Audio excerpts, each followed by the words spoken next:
সকালের ঘুমটা আজ একটু ভাঙলো অন্যরকম অনুভূতিতে। বাবা অসুস্থ, তাই দায়িত্ব এবার আমার আর ভাইয়ের কাঁধে। তাই হেঁটে হেঁটে চলে গেলাম কাশি মোড়ে। একটা বাইক ভাড়া নিয়ে রওনা দিলাম। ড্রাইভারটা অনেক ভালো ছিল, চুপচাপ, নিজের কাজে মনোযোগী, আর রাস্তা চেনা জানা একদম এক্সপার্ট। আর ঠান্ডা মেজাজে রাস্তাটা আরো আরামদায়ক লাগছিল। হাতির ঝিলের পানি বর্ষার কারণে অনেক বেড়ে গেছে। চোখে পড়লো পানির উপর নরম আলো আর হালকা ঢেউ। মনে হচ্ছিল কিছুক্ষণ দাঁড়িয়ে দেখি, কিন্তু সময় কোথায়। হোটেলে গিয়ে প্রথমেই নাস্তাটা সেরে নেই, কারণ জানতাম সামনে অনেক কাজ অপেক্ষা করছে। আজ আমি, আমার ভাই আর আমাদের স্টাফ সবাই মিলে পুরো হোটেলটা চালাচ্ছি। একদিকে অর্ডার নিচ্ছি, অন্যদিকে খাবার সার্ভ করছে স্টাফরা। তাপের মাঝে ঘেমে নিয়ে একাকার হয়ে গেলেও সবাই চেষ্টা করছিল যেন কাস্টমাররা সন্তুষ্ট থাকে।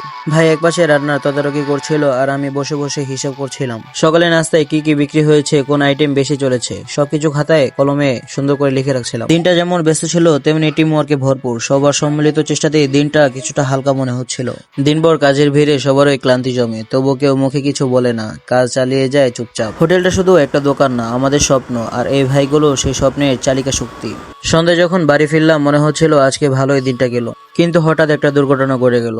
আমার প্রিয় ভিভো ফোনটা হাত থেকে পড়ে যায় আর ডিসপ্লেটা পুরোপুরি আলাদা হয়ে যায়। সারাদিনের কষ্টের পর এমন কিছু কখনোই আশা করিনি।